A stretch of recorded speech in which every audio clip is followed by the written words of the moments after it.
Alright, so we'll finish up chapter 3, okay, which is just solving systems of equations graphically. And then we'll start chapter 4, and that's what we'll focus on for the rest of the week. So, just a reminder of what a system is. So, if you already know that, you don't have to write it, but if you don't remember, it's probably good to write it. A system is when you're solving for 2 or more variables in 2 or more equations. The systems we're going to focus on, generally it's going to have 2 variables and 2 equations, because that's very easy to do graphically. Okay? When you graph 2 variable equations, that's what the calculator can do. When you get into 3 variable equations, now we're starting to look at 3D graphing. Right? And we're trying to look at where 3D, in 3D space, where things would intersect.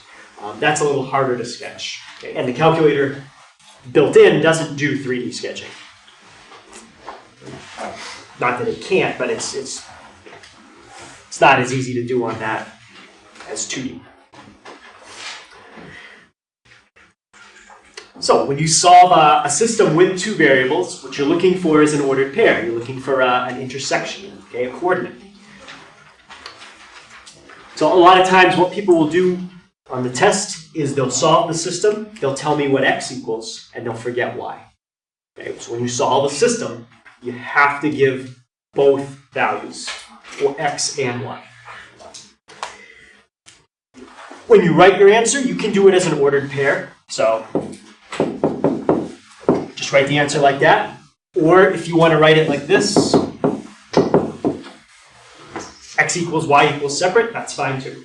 Either way. So graphically, all we're looking for is where our graphs cross. Depending on how complicated of a graph you have, that can dictate how many times it's going to cross. For example, a line in a parabola could cross twice, could cross just once, or not at all. If you had a cubic, it did something like that. A line in a cubic guaranteed is going to cross at least once. It has to, because that goes up and down forever. But depending on where you put it, it could cross twice. If your line was like that, kind of just barely touching it right there. Or it could cross 3 times. Right. Kind of difficult to do that algebraically, but graphically, not too bad. Okay, so let's start with 2 lines. At most, how many times can 2 lines cross if they're not the same line? If they're the same line, they would be right on top of each other. That's different. But 2 lines that aren't the same, it can only cross once. Is it possible they don't cross at all? Yes. Sure, if they are parallel. Okay. All right, so let's look at this one. And again, we're doing it graphically, and we're also doing it on the calculator. We're not doing it graphically by hand. All right, so in order to type this in on the calculator, what do I have to do first?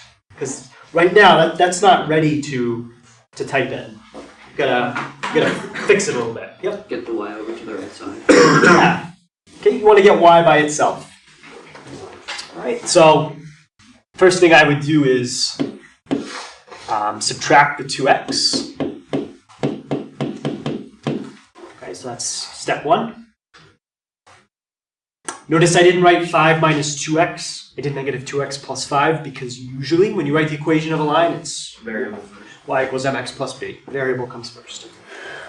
And what would be my last step? Divide by 3. Yep, divide everything by 3. So that's gone. That becomes negative 2/3. There's my slope. There's my y-intercept, 5/3. Okay, do the same thing on the bottom one. 5y equals 3x plus 21. So when I add the 3x, this time it becomes positive. And last step before I type it in. Divide by 5. Okay, so my slope becomes 3/5. My y-intercept, 21/5. Okay, so let's type it in and see what we got.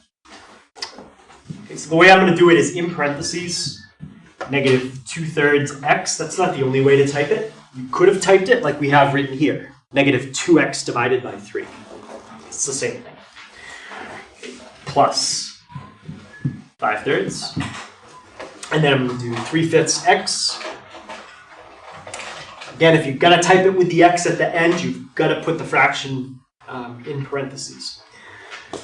Plus 21/5. Now I know these lines are going to cross once because they're not parallel. They don't have the same slope. Okay, so I'll hit graph. I'll start with a standard window and see if I can see where they cross. If I can't, I'll adjust it. Okay, perfect. There's no reason you have to zoom out or look for anything hidden because these are just lines. It's not like they're going to curve and cross again off the screen. Does anyone remember the steps to find the second calc intersect something? Second calc intersect. Yep. And then you got to pick a point on the blue. Does it matter where? No, you're just telling it which curve, or in this case, line. The other curve, or in this case, it's a line. And does the guess matter? No. The only time the guess matters is if you have two intersections. Wherever you put the guess closer to, it's going to give you that one. So there's your intersection. Right. So you could write your answer just like that. X is negative 2, y is 3. Or just write it as an ordered pair. Negative 2, 3. But don't forget to give me both values. If you forget the y, you'd only get half credit. Any questions on that? Okay, so pretty straightforward, 2 lines. You could probably even solve that one using algebra. This would be set up for what we call elimination, because the x's are in a column and the y's are in a column. But that's not what we're doing today. Okay, what's example 2 asking for? The number of solutions. The number of solutions. Is it asking you to find any of them? No. All you have to do is graph them. How many times do they cross? That's it. Okay, so don't waste time finding all the solutions. They don't want to know. All right, so let's graph. Clear out anything else you have in there. Okay. Negative x cubed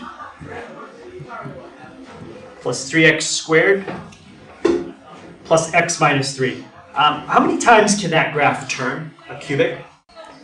Twice, right? It's always one less than the highest exponent. So the cubic could look something like this. Now, what about when you square something? How many times can that graph turn? Once. That's a parabola. Are a parabola and a cubic always going to intersect at least once? What do you think, Josh? They could. No. Well, does a cubic go up and down forever? No. Cubic does. Cubics go up forever and down forever. So if something goes up forever and down forever, is it going to hit another graph if you draw it somewhere?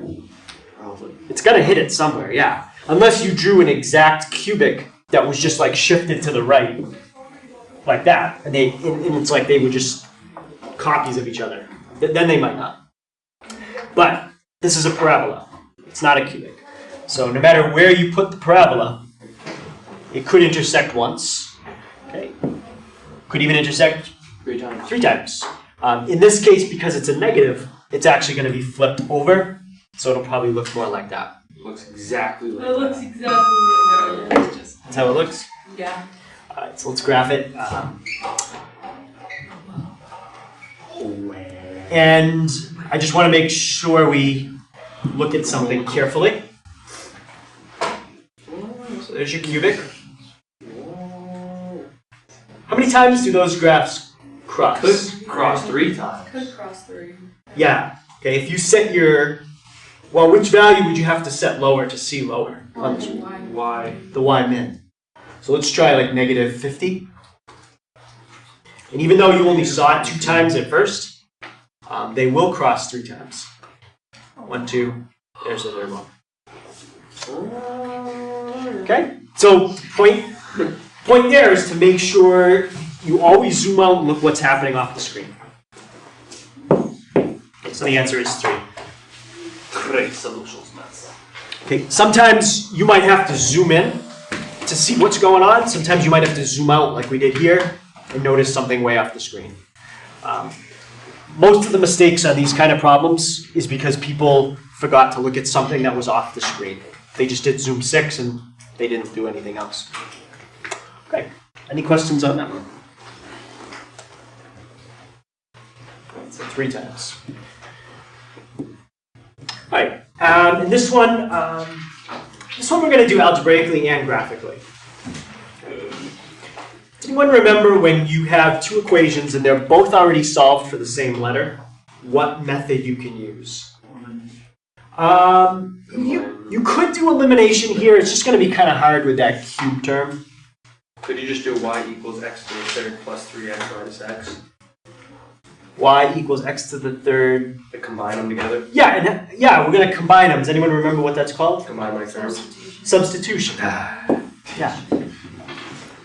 Take what? what y is equal to in the bottom one and plug it into the top. Right, so you get 3x equals x cubed minus x. And now, whenever you have variables that have multiple powers, okay, like that's an x to the first, the other one's an x cubed, we try to get everything on one side so we get it equal to what number? 0. We want to get it equal to 0. So minus 3x. Okay, negative 1x minus 3x is negative 4x. And now, what do both of those have in common that I could factor out? X. Yep. And what would you be left with for the first term? X squared. Yep. And the second term? Minus. 4. Okay. Wait, now, Why did you just do it like that? why did I get it equal to 0? Yeah, but why is it x and then in parentheses x squared minus 4? Why isn't it just 0 equals x to the third minus 4x? Because then if you distribute it back out, x times x squared is x Oh, cubed. yeah, never mind. I'm just. Yep. Never mind. All right, and now x squared minus 4, that's a difference of 2 squares. Anyone remember how x squared minus 4 would factor? X minus 2x plus 2. Yep, it's 2 things that are the same, except the sign. And now you have 3 factors. 1, 2, 3. What do you do with each one of them? X. Y equals y equals Set them equal to 0. So the first one, x. what would you plug into the first factor to make it 0? 0. 2. How about the second factor? 2. And the third factor? Negative 2. Okay. So, are we done? No. What else do I still have to find? What? Yeah, I've only done half the problem. I mean, I did the long half, but now I need to just plug all those in and get the y's. Does it matter which equation I use? No. So let's use the simpler one, where you just take your x's and triple them to get your y's. Okay, so if you triple 0, what do you get? And then triple 2, and negative 2. So if you're going to write it like that, put them in corresponding order so you know which one goes with which. Or if you don't want to write it that way, you could write it this way.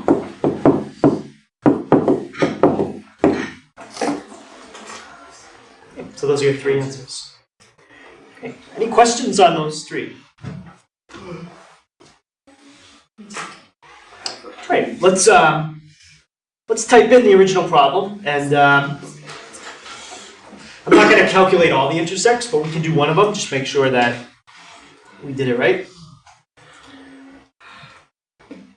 Actually, you know what we can do? We can just use trace, and that'll tell us if we did it right.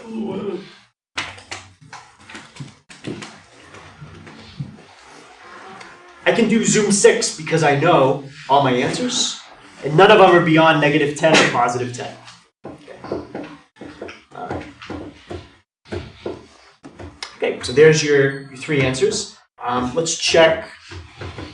When we plug in 2 for x, what are we supposed to get? 6? Yep, that's right, where those cross. -2, we should get -6. Yep, perfect. And when we plug in 0, we should get 0. That's right where those cross. If you didn't know those ahead of time, you'd do what we did last time. Second calc intersect, except you have to do it 3 times. Now, how would you make sure you get the intersection that you want? Because there's 3 of them. Guess. You got to adjust the guess. Put the guess closer to the one you want. So what's faster, figuring it out algebraically or doing it on a calculator? I think for this one, I could do it faster algebraically than graphing. Because graphing, I got to type it all in, and then I got to do second calc intersect once, second calc intersect again, second calc intersect again, and by the time you do all that, if you know how to factor, I think that's faster. This one, that's one you're going to really have to use if they ask for the answers. You're going to have to graph it. It's not going to be an easy way to solve that with algebra. Okay, so it depends on the problem. Okay, so any questions on 3.7?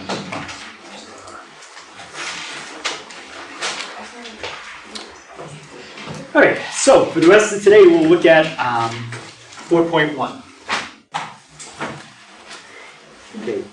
In chapter 4, okay, we start looking at what's called rational functions.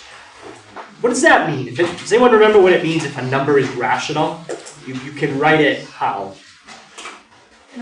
As a fraction. Okay. So we're looking at things that are fractions. Okay, so a rational function is one that looks just like this. It's a fraction.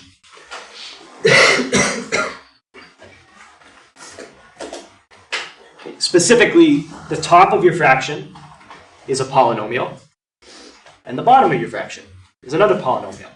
That's all that a rational function is. It's two polynomials divided. Okay, so an example, I'll just skip ahead so you can see an example. That's a rational function. What else? That's a rational function. That's a rational function. These are all rational functions.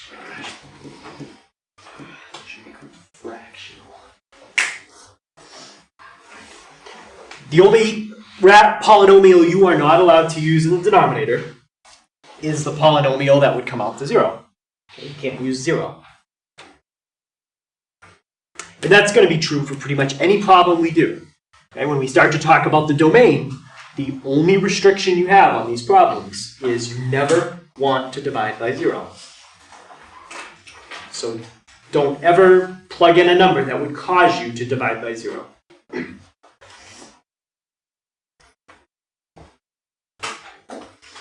There's another example of a rational function. I'm not going to do anything with it, I'm just showing you. Can anybody tell me here what number would not be in the domain? 3. Yep. Because if you plug in 3 in the bottom, 3 minus 3, you divide by 0. But any other number is okay. There's another rational function. A little harder to figure out what would make the denominator 0 here. You'd probably have to factor that if you could. Or if you couldn't factor it, you would probably want to use quadratic formula. But I think that would be factorable.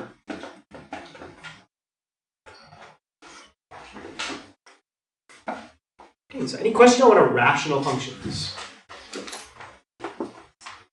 All right.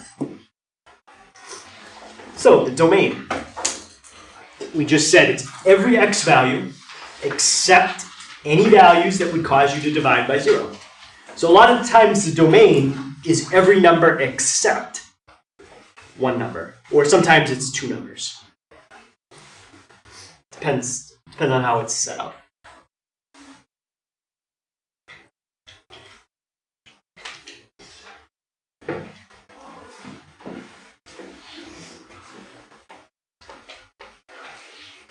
So I've got a few problems where we'll just practice finding the domain.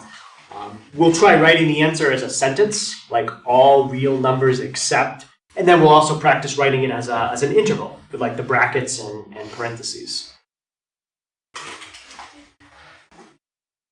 Anyways, we'll do it both ways for the first one.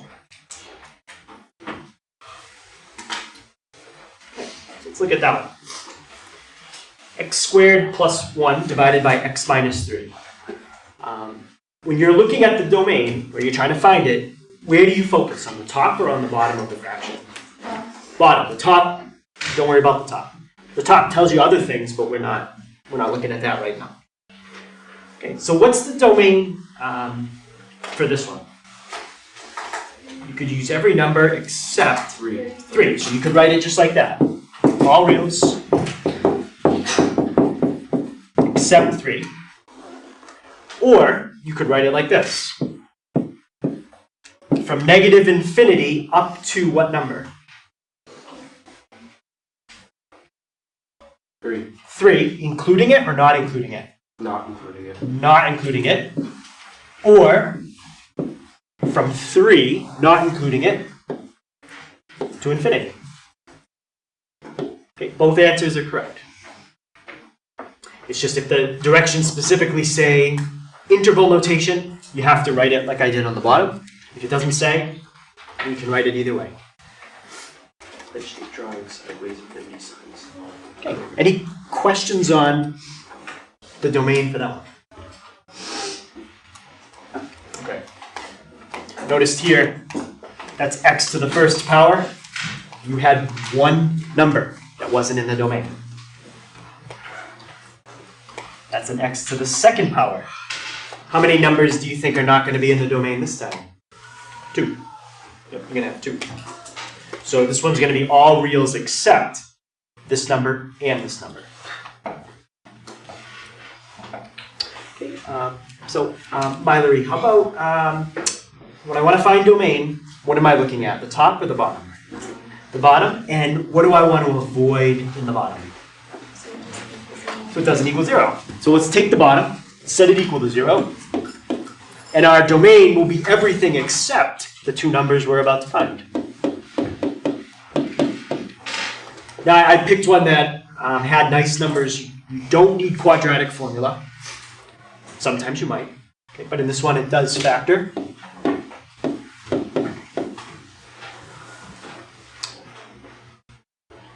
Braden, what would be my first term in each parenthesis? X. Yep. I have a positive middle, a negative constant. That always means your signs are plus minus. And now 2 numbers that multiply to give me 2. And subtract to give me 1. 2 and 1. Should we do the 2 with the positive or the 2 with the negative? Positive. Positive. Okay, so we get x squared minus x plus 2x is plus x. Perfect. All right, so now looking at that, we should be able to say our domain. What 2 numbers can I not use in the domain? Negative 2 and 1. Any questions why those are the numbers you cannot use? Okay, so now you just actually have to write that out. All reals except negative 2 and 1. Is that the only way you can write it? Nope, you could write it with the interval. Yeah. You'd have to do 3 sets of parentheses like this. If you're going to do it that way. You could pick any number from negative infinity up to negative 2. Or from negative 2 to 1. Or 1 to infinity. But you always put parentheses on all of them because you cannot include. You can never include infinity because you can't reach it, and you can't include the numbers because you divide by 0. Okay, so that's B. C. C is like B, but it's actually easier because they've already factored it for you.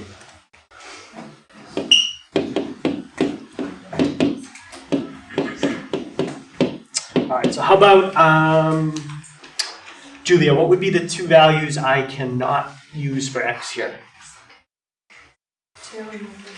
Perfect. All reals except 2 and negative 4.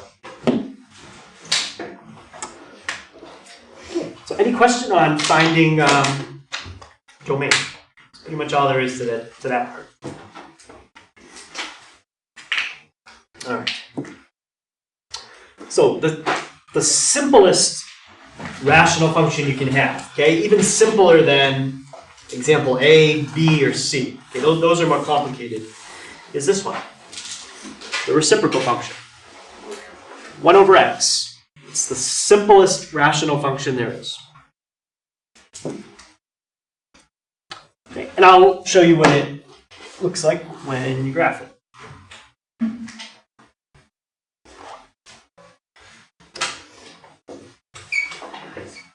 Great, so let's try 1 over x.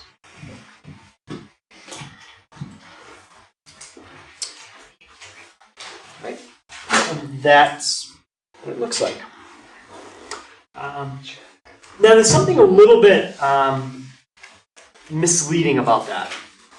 Okay, let me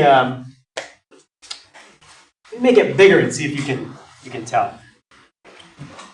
Stops. It looks like it stops, right? It looks like it stops at 1, 2, 3, 4, 5, 6, right before 7. It shouldn't stop. But it goes. Yeah, it should just keep going. So if I just manually draw that in, this part, and see if I can make it blue, maybe.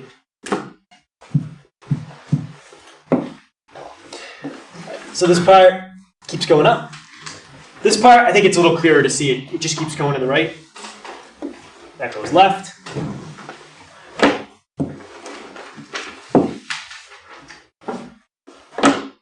And that part. That's weird. What is happening? I have no idea. But that's how it should be.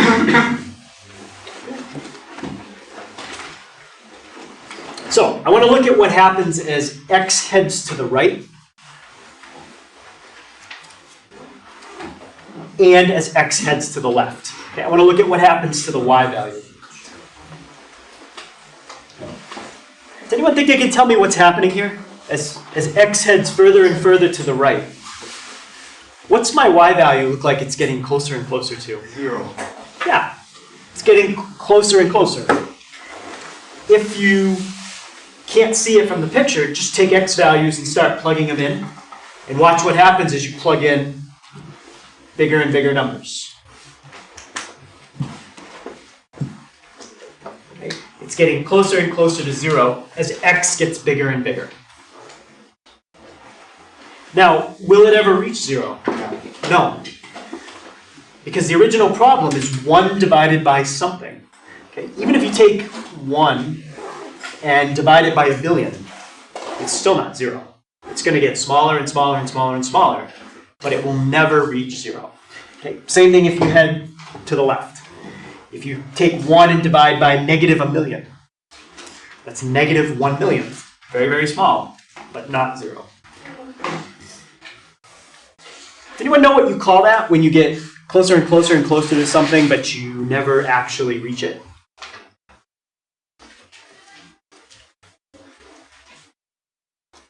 Begins with an A. It's a special line. We usually draw it dotted. Asymptote. It's an asymptote. No way I was right. Yep. So in this particular problem, Just naturally smart. the line y equals 0 is a horizontal asymptote. And usually we would sketch it like that.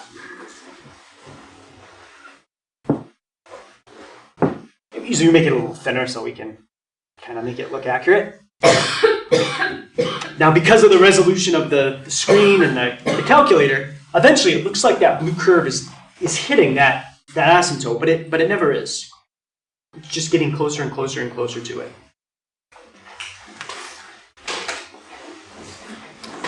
Okay.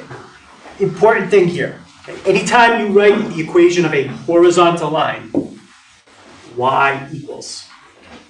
Okay. We'll talk about vertical after. That's different. If you want horizontal, it's y equals and then a number.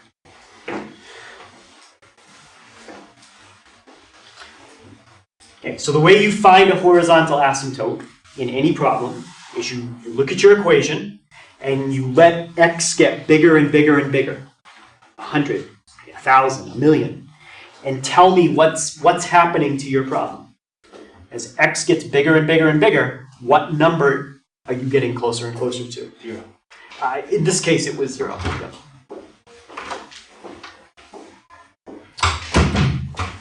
These are examples of different kinds of asymptotes in your book on page 217. So sometimes people say an asymptote is a line you never cross. Well, that's not really true.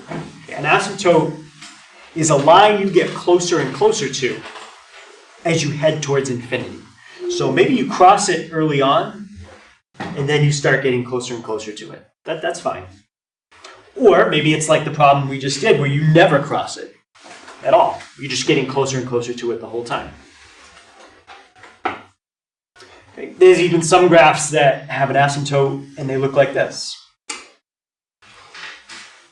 And what happens is the graph, it just keeps oscillating above and below the whole time. So it's crossing it forever. Does it settle at like one point that's not going to cross? And it never settles. It never settles. It's going to keep crossing that asymptote. It's just going to keep crossing it. You know, it's going to get smaller and smaller and smaller, like how far away it gets from it. But it never settles. No, it always.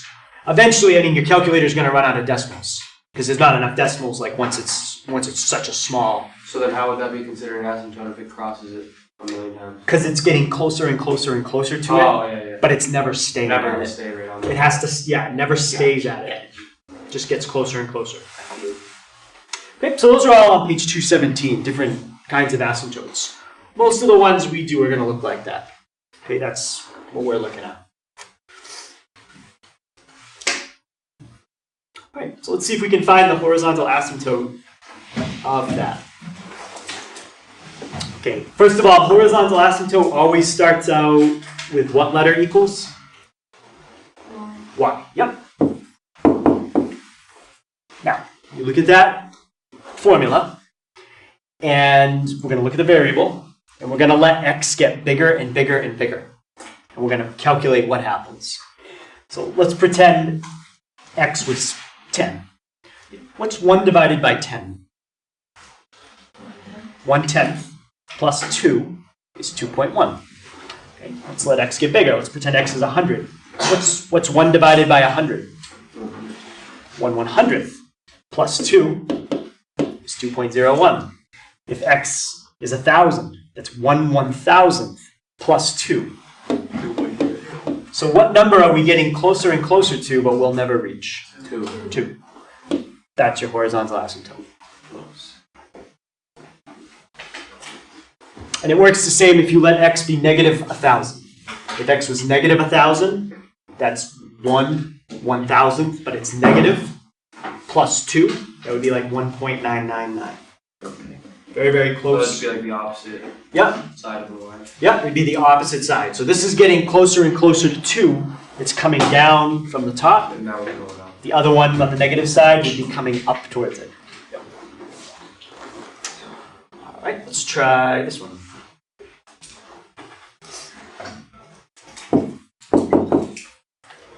Okay, so again, as x gets bigger and bigger and bigger, what number am I approaching, but I will never reach?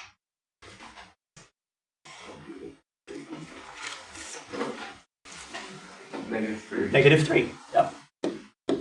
If x is 100, you'd have 1/100th minus 3. That's negative 2.99, right, if you did it out. So it's getting very, very close to negative 3, but it's never reaching it. Basically, anytime you have a fraction and there's only a variable in the bottom and not the top, that fraction just disappears. If there's variables in the top and the bottom, that's a little more complicated. Any questions on that one? All right. Let's graph that and just compare it to 1 over x. And I think you'll see what the plus 2 is doing. Okay, so here's 1 over x. Let's grab that one. And let me put a plus 2. Does anyone have a guess what the plus 2 is actually doing to the graph? It's moving it. translating it which way? Up to. That's all it's doing. So now if you compare the two graphs, they're exactly the same, except this is the one with the +2. That's the original.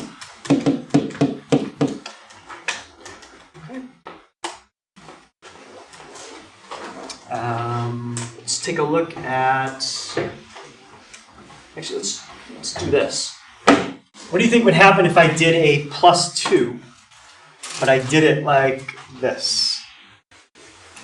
X plus 2. Right, that's going to shift it a different way. That's going to be a horizontal shift because the +2 is now right grouped with the x, and that would move it left 2. And that actually looks better. That's how it should look. That line should keep continuing. And there's the difference from the original. Original, that one is left 2. Okay, any question on that? So all the transformations that we learned, like if you did something like this, if you multiply by a number in front, that's a vertical stretch by a factor of 2. What if you multiply by a -1? Does anyone remember what a negative does? Flips the side. Flips it. It's going to flip it. In that case, it would flip it over it's vertical, so x-axis. If you do a vertical flip, you go from here Like in the opposite quadrant. Right? to here. Yep, it would cause the graph to be in the opposite quadrants. They would, yep. Okay, so all the transformations, shifting up and down, left and right, flipping it, they all work exactly the same. All right. So now I want to look at this one, but I don't want to look at what happens as x is getting bigger and bigger. I want to look at what happens as x gets closer and closer and closer to 0. Right. So somebody give me a number that's pretty close to 0. 0.2. 0.2. So 1 divided by 0.2. All right, give me a number that's even closer to 0. 0.02. 0.02. Okay, give me one that's even closer. 0.002. 0.002. So what's happening is my number is getting closer and closer to 0. What's happening to my answer? Getting multiplied by 10. And in general, how big do you think it would get? Pretty big. Any limit? No, because we could make it even smaller.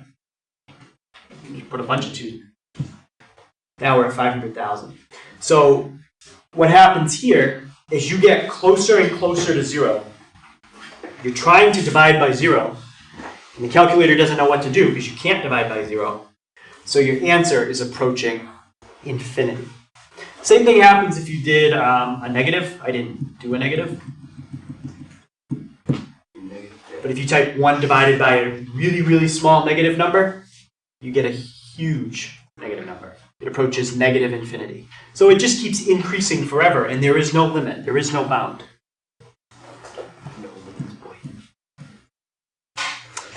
So that's how you would write it.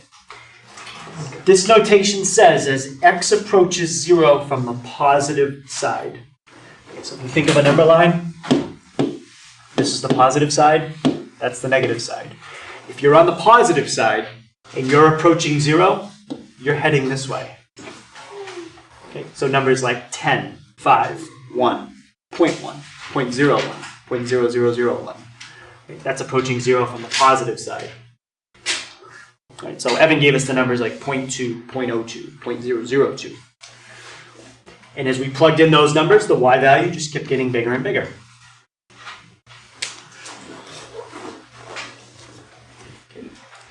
As you approach 0 from the negative side. Okay, so what that one means, here's your number line. You're over in the negative section, and you're approaching 0.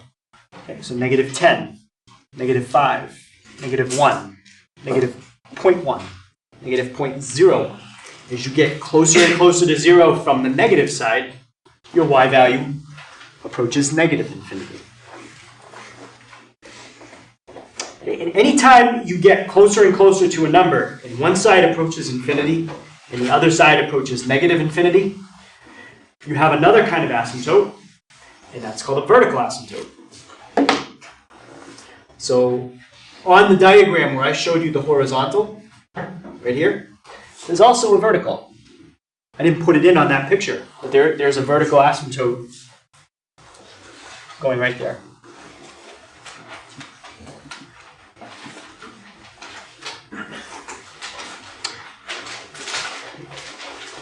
So for this particular graph, the number that you get closer and closer and closer to, and all of a sudden your graph just takes off towards infinity or negative infinity, is 0.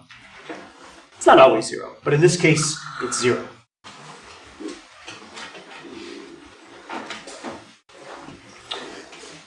When you write the equation of a vertical asymptote, make sure you put x equals. Don't put y equals and say it's a vertical asymptote. Y equals is horizontal.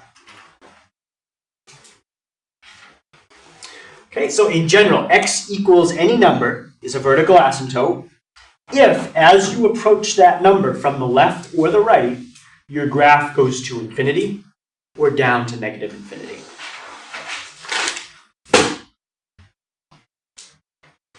Sometimes when you approach it from one side, it goes up, and to the other side, it goes down. Sometimes it goes up from both sides. Sometimes it goes down from both sides. But the point is, it goes towards infinity, up or down, one or the other.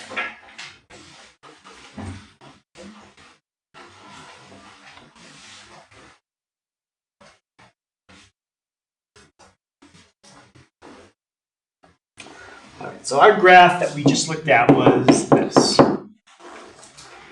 If I asked you for the domain of that, the domain would be all real numbers except what? 0. And for that graph, what number was the vertical asymptote? 0. Okay, that's not a coincidence. Basically, if you can figure out what makes the denominator 0, those are your vertical asymptotes. And that's exactly what we just did on all of these problems. So if you asked me on example B, where are the vertical asymptotes? I would say -2 and 1.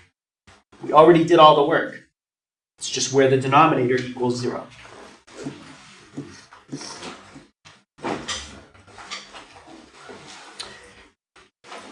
Okay, so as long as your numerator and denominator don't have any common factors, your vertical asymptotes are where the denominator is 0. Does anyone remember what happens if you have a common factor? Like if you had something like this?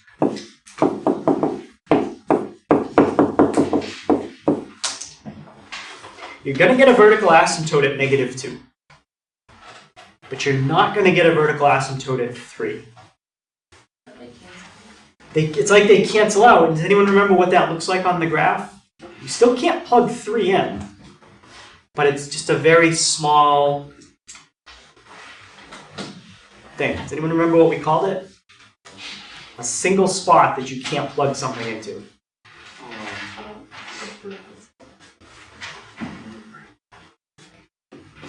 Yeah? Is it like a hole or something? It's a hole, yes. If you have a common factor in the top and the bottom, like I do here, you're not going to see it on the screen. When x equals 3, you're going to have an infinitely small hole. Now, if I did this, make that 3 of 5, now you're not going to. You're going to have a vertical asymptote at 3 and -2.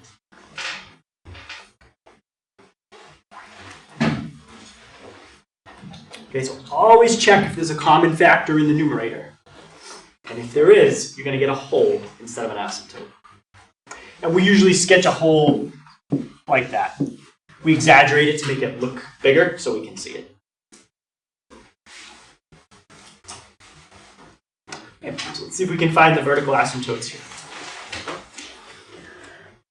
Caitlin, when I write a vertical line, what letter do I always start with? Yeah. What letter? Y. Y is horizontal. X. X. Yep. Now here, the numerator and denominator definitely don't have common factors. There's nothing in the numerator except a 1. So where would my vertical asymptote be here? How about n? Where would my vertical asymptote be? 2. Yeah, would be at 2. That's the number that would cause me to divide by 0. Now, what if I did this? Where's my vertical asymptote now? 2. Still 2. Okay, that didn't make a difference.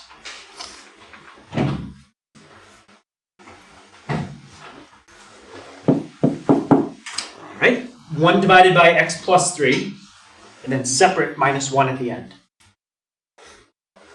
Where's my vertical asymptote going to be there? Negative.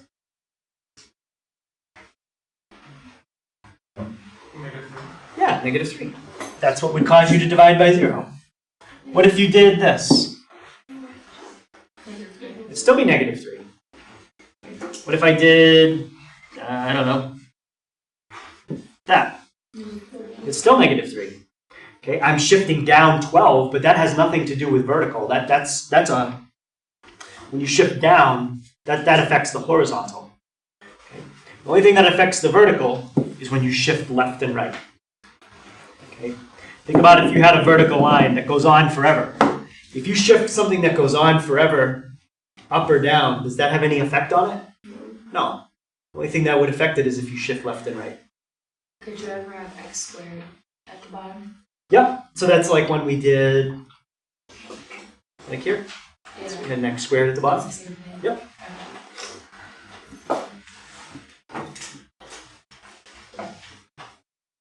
All right, so that's that. I'm going to hold off on the graph. I think I already showed you what happens if you, instead of putting like a minus 2 at the end, what happens if you move it to the inside? It shifts it left and right instead of up and down. Which one would this go, left or right? Right. Yep, you look at the number after the minus sign, plus 2, it would move it right 2. Let's look at, how about this one? What would the plus 3 do? Left. Left 3, and how about the minus 12? I think I said it, down 12. Yep, and putting a 16 in the top, that's a vertical stretch by a factor of 16. Okay, and if you're like, well, wait, I thought you said it's when you multiply by a number in front. Well, that basically is. Think of it like that. 16 times 1 is 16 if you put it in the top. Okay. All right, that one I think I'm going to skip over. Right, let's look at this one. Okay, so last thing we're going to look at is a mixture problem. So we've done mixture problems before where you're mixing like 2 different things together. This is a little different. Okay, the first thing that you have to understand to do it is that if I say to you, you have, excuse me, 50 ounces. And out of the 50 ounces, 35% of what you have is acid. And I said, how much acid is in the 50 ounces? Well, if you take 50 times 0.35, that tells you how much of your solution is actually acid. Only 35% of it. And the rest of it, maybe it's just water or other stuff. Okay, so any question on that idea?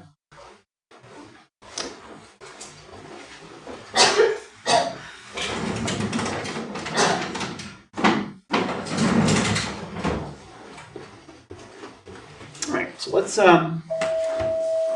take a look at a problem. It's going to use actually these same numbers, so we don't have to redo the calculation. Right, so what you're going to do is take X ounces of pure acid, 100% acid solution, and you're going to mix it with what you have. So you're adding pure acid to the solution you have. I want to find a graph that represents the concentration. So concentration, you can think of it, it's a number between 0 and 1. 0 means there's none of the stuff you want in it. 1 means what's in it is only the stuff you want. It's a pure solution. Or think of it as like 0 to 100%. Same idea. Okay, so to find concentration, you have to divide. You divide how much acid is in the liquid. Total acid divided by the total amount of stuff. Okay, the volume of the solution, everything. Okay, so total solution.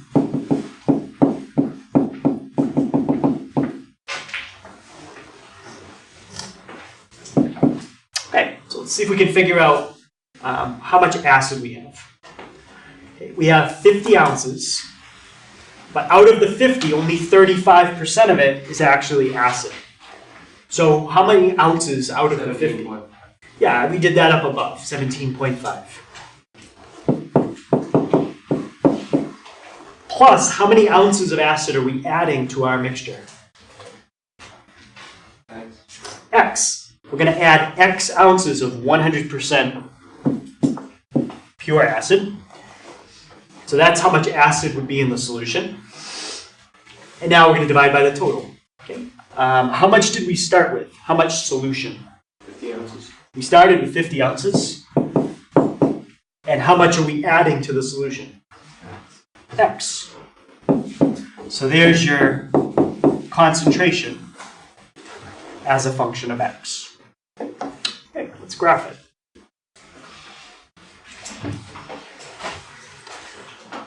So we've got 17.5 plus X divided by 50 plus X.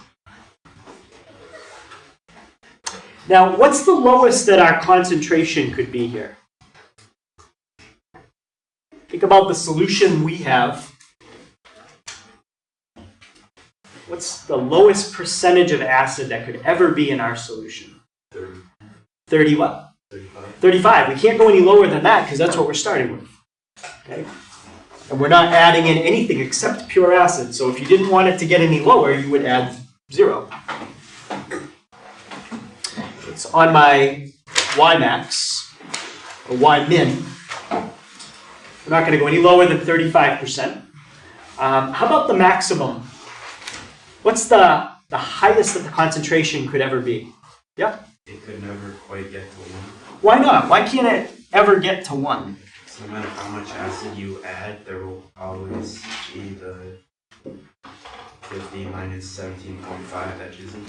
Right. You started with a solution that wasn't pure, so you can keep adding more and more and more pure acid to it, but that original amount that wasn't pure is still there. So that's going to be an asymptote. It'll never reach 100%. Can you add a negative amount of acid? No, that doesn't make sense. The maximum amount of acid, there is no limit. So let's just say we add up to 250. There's a graph of our concentration. What do you notice about the rate of change of that curve as you start to add more and more acid? Yeah? It accelerates and then it kind of slows down. Yeah. So. It's like at first, if you start adding acid, the concentration goes up a lot. And then towards the end, you can keep adding more and more, but it doesn't have as much of an effect. Okay, it's like test averages. You might take one test at the beginning of the term, you take your second test, and then your average changes a lot. You take your third test, it might change a little bit. By the time you get to like your 9th or 10th test, it barely changes because there's already so much before it. Okay, so same idea. Okay, so there's our graph. We want to use that graph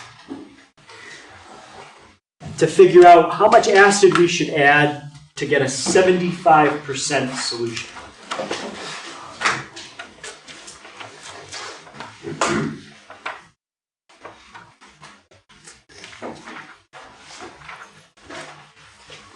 Okay, so any guess on how I would use that graph, or maybe add something to it, to figure out where it hits 75%? Ian? Y equals 0.75. Okay. That's another equation. All right. So there's my other equation. And now what? Find the intercept. See where they cross. Okay, wherever that blue graph crosses that red line, that's the amount of acid you would need to add. So, to make a solution that's 75%, you would have to add 80 ounces of acid to our solution.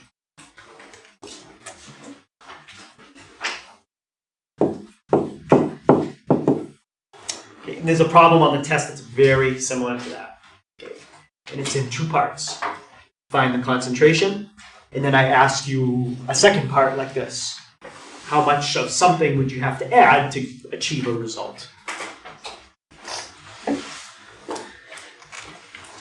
Okay, any questions on that? All right, so again, tomorrow and Wednesday, we're going to do half a section tomorrow, half a section Wednesday, and then Thursday we'll do 4.3. All right, so on 207, that's the graphing on the calculator. There's really nothing to write down except the answers. You can do all the work on the calculator. On page 222, let's see. I'm going to adjust something. Let's see.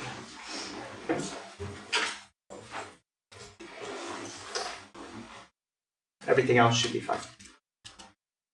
Great. So on 222, it's 3 through 7 odd, 11 to 21 odd, 23, 37, 38. And on 48, I think there's a part A, B, and C. Just do parts A and B.